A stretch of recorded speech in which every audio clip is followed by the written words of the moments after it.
Well, hi everybody, how are you? It's Gretchen once again with Story and Art. Yes, it's a premiere.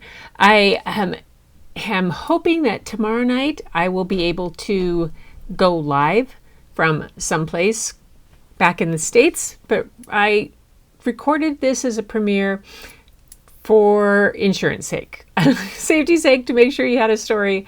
I should be back in the United States, but I am not quite sure where I'm going to be at this time, whether I'm going to be on a train from New York City to Albany, or whether I'm going to be driving there, or what.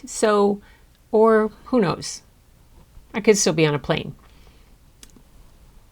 So you get a story pre-recorded for premiere, and it's a silly one. As you can see by the opening, it was just, do cats hear no?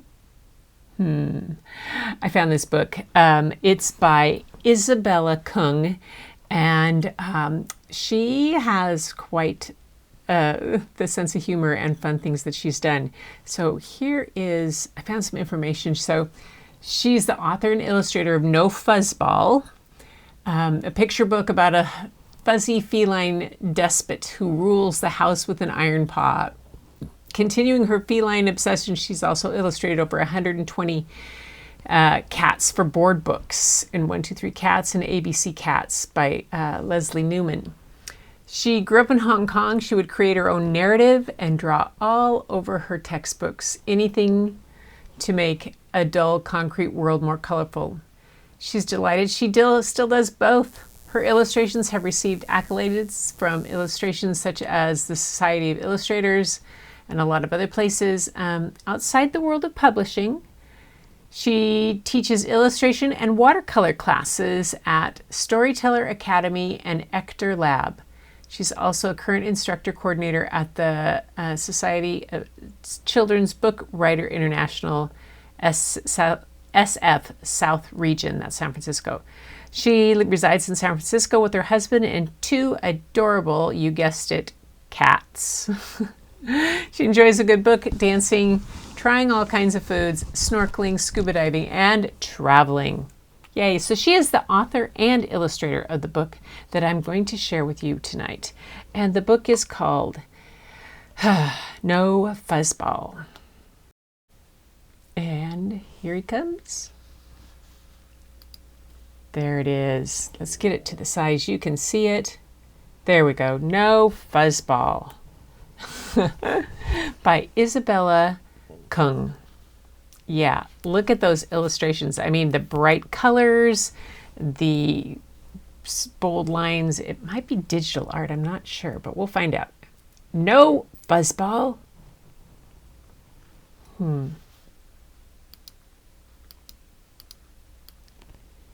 Let's see. Fuzzball seems to have a little bit of attitude issues, I think. If you look at the end papers here, sleeping, anybody who's ever had cats can see these personalities in their own cat at some point or another. Let's see what she says about the art. Nope. Just that it doesn't refer to anybody real. No Fuzzball. So this is told from the voice of the cat. You'll probably get a kick out of that. Hello, I am No Fuzzball. Perhaps you have heard a name have never heard a name like this before, but that is because you have not met a queen like me. My subjects worship me. Hear how they scream my name wherever I go. No Fuzzball! No Fuzzball!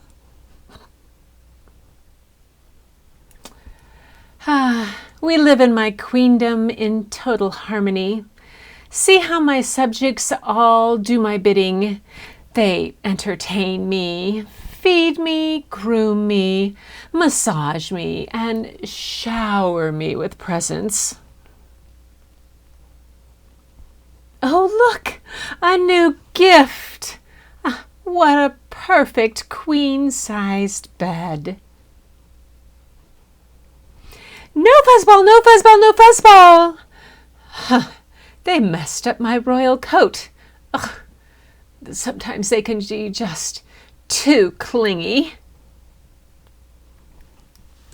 A queen cannot tolerate such disrespect. I demand a formal apology. Wait.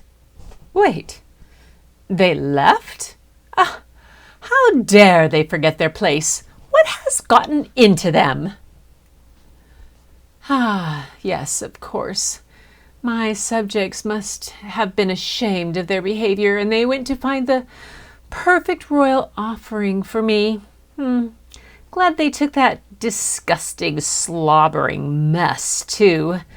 Finally, some peace and quiet. Time for some uninterrupted beauty sleep.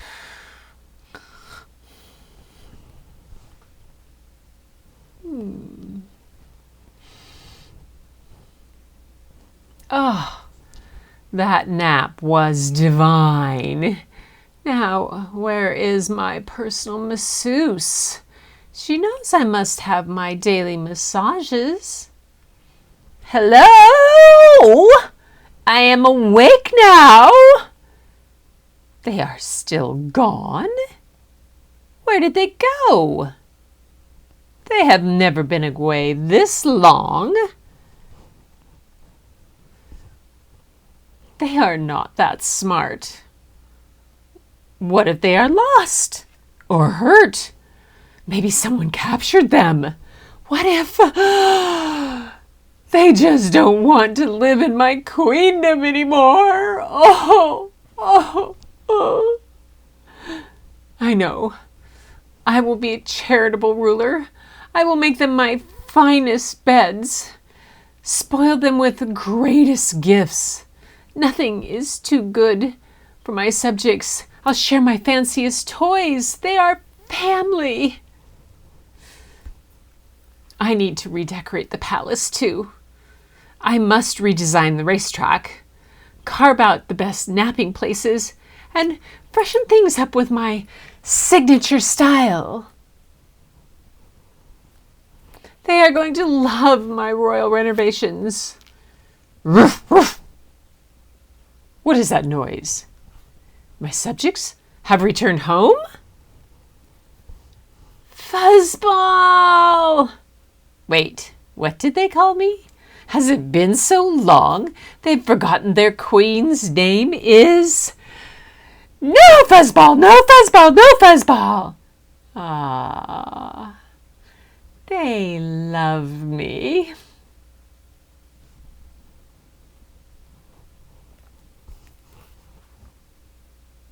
And that is the story of No Fuzzball. Yes. And there's Isabella Kung. That is a fun one.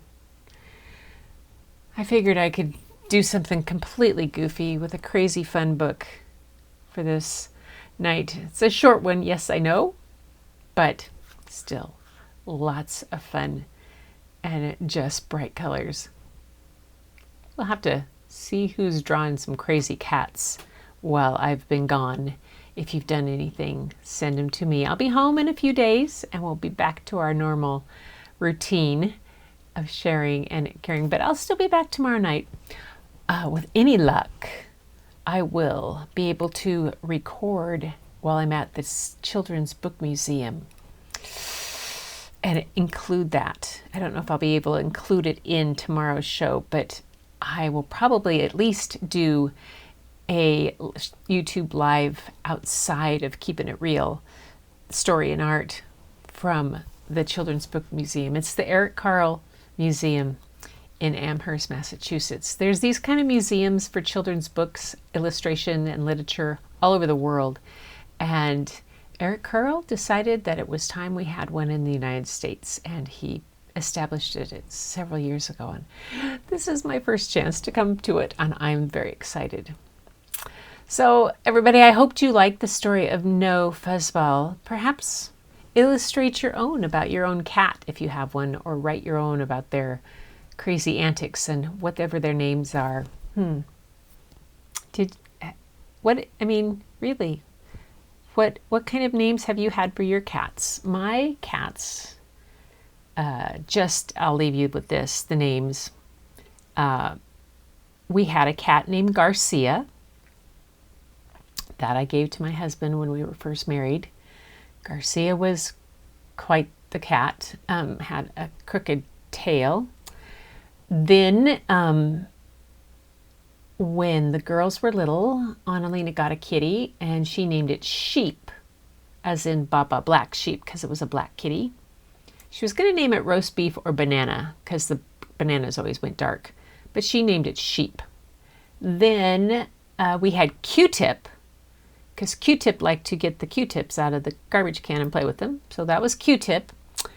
And then there was the two brothers that they were orange kitties, ginger kitties, and Bryn brought them home and named them Buckethead and Basket Case. Yeah, if you don't think it was fun hollering for those cats out in the backyard. Buckethead. Yes. Yep. Garcia, Q-Tip, Sheep, Buckethead, and Basket Case. Yeah. Quite the thing. Now, no cats anymore. We just have Aldo. But I hope you enjoyed this story of cats. Illustrate your own. Send me pictures that you've drawn of your own cats. It'll be fun to get back into our art and sharing that. But I'm almost home, but a few more days of these, and I hope to connect with you guys in tomorrow's Story and Art in real life. But until then, keep looking for the beauty hidden in plain sight. It's all around you, but the first place you'll find it, looking right back at you, is in your mirror. I'll talk to you soon. All we need is a place to be and a few good friends for some company. If you'd like to stay, you don't have to leave. We'll leave the lights on and the door unlocked. If you drop on by, you don't have to knock. We're happy to share whatever we